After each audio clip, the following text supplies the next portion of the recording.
Hi there. So this video is to go over and review with each of you how to use Pathways and the Pathways Quick Reference Guide.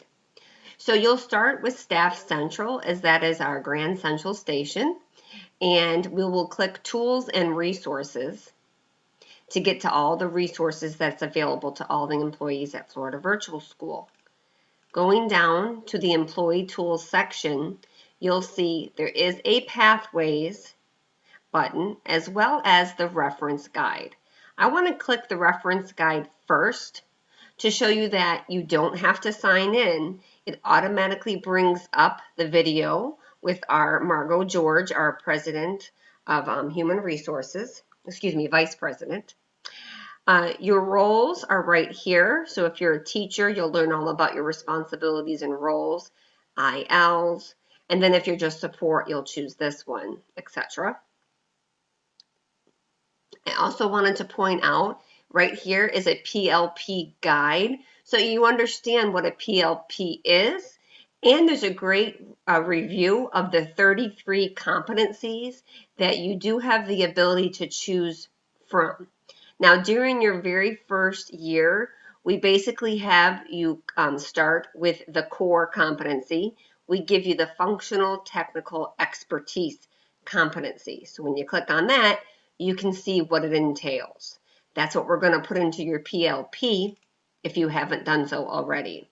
Now, it does say here you'll choose 2 competencies, but again, your first year, we're giving you one, okay? And then it talks about the action steps to complete that competency, which is 70, 20, 10. There's a great video for you to see. And then a system guide on how to use Pathways and how to fill in your PLP. So it's all here as part of the quick reference guide. Now over here to the right is a Pathways login. You can just click that and it would take you to the login screen. Or from using Grand Central Station, if you can remember back on the home button, you will go ahead and click Pathways. So it's your choice. I'm going to go ahead and use this way and log in. So this is basically the home screen. I just want to point out before we move on to sign up for PD that this is the tab where you'll fill out your journaling and your PLP. It's called Evaluations. Okay, now the first time you go here, you'll have to click New because you've never signed in before. But once you have signed in and created a PLP, it'll look like mine, where you'll be able to open up a whole bunch of categories. You'll see there's planning and there's journaling. You will journal every quarter, so that's 4 times a year. And then there's planning, okay? So planning is where you set your business goals, your PLP.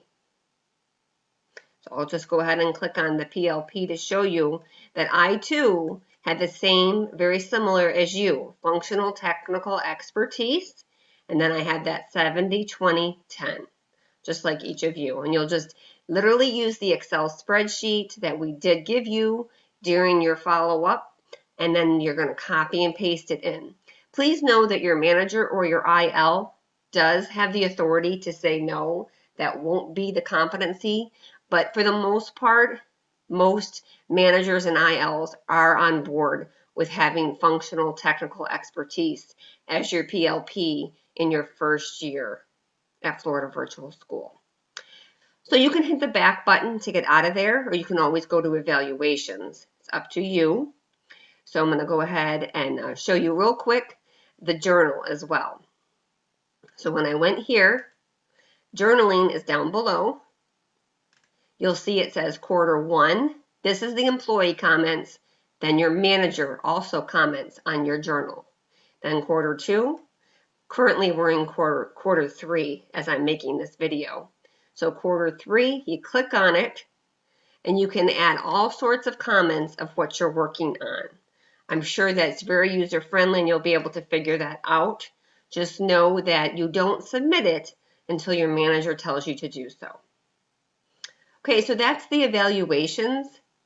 The real intent of this video is to show you about PD. okay? And that is otherwise known as professional learning, okay? So it's the third option right here.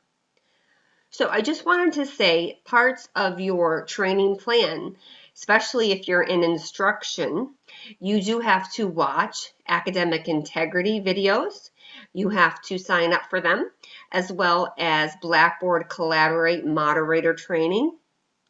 And then you have those book talks. So I just wanted to show you how to do that. You'll see that right here, these are the most popular trainings we have, and you can just click on them. But for the most part, you're going to use the search area. And for example, academic integrity is required. I believe it's a 3-part series, but we'll find out. And I'm going to click search. So this comes up with all sorts of academic integrity trainings. You're going to sign up for the 3-part series. Now, if you are part-time, you're allowed to watch the recordings. If you're full-time, you're expected to attend them live.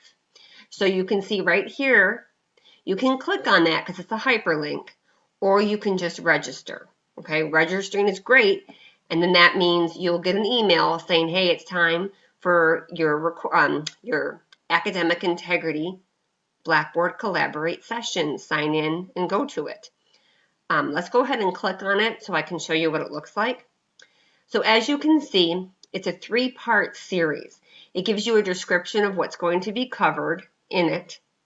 It tells you how many PD hours you're going to earn. You're going to earn 3. And then over here, these are the different dates that they can be offered. So if you wanted to get it out of the way and do the April one, that's great. April 8th through the 22nd. And then it says see all times. These are all the times you have to attend all 3, and they're from 10 to 11. So you see April 8th, April 15th, April 22nd. That may be great, or some of you might like the May one. See all times, May 6th, May 13th, May 20th. You're going to be expected to get that completed as quickly as possible. Notice the classes can get to a maximum limit. We allow 150 participants in this class. So far, 5 have registered. So you have plenty of room to get in. When you pick it, you just click register, and you will be registered. I highly recommend that you write down the dates and you go ahead and put them in your Outlook calendar. I highly recommend that because it's a great reminder to you and you have that time blocked off. Yes, you will receive an email the day before or maybe the day of, but let's put it on your calendar so it's blocked off so you don't make any student appointments or appointments with your manager or IL or whatnot. Okay? So going back to professional learning, academic integrity was one. Another one is Blackboard Collaborate. So I'm just going to type in Blackboard and click search. Here is what everyone needs to take. If you're part-time, you can watch the recording. If you're full-time, you need to attend it live. So we click on that. These are all the dates it's available. So if you were interested in April, you'll click on April. See all the times. It's a 2-part series. And when you find the one you like, you register for it. It's that easy. So we've done academic integrity, Blackboard Collaborate, and then the last thing I want to talk about is your book talks.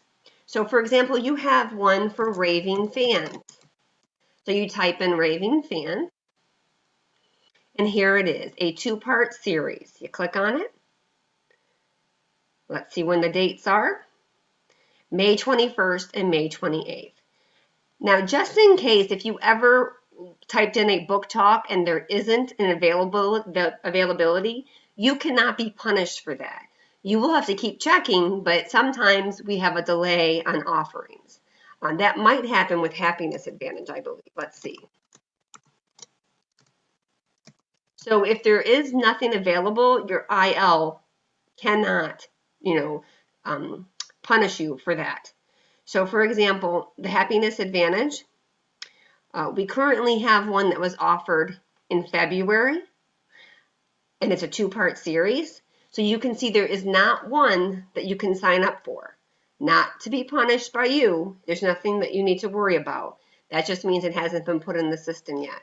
So you just make a note of that in your journal. Say not available in Pathways, cannot do the Happiness Advantage book talk right now.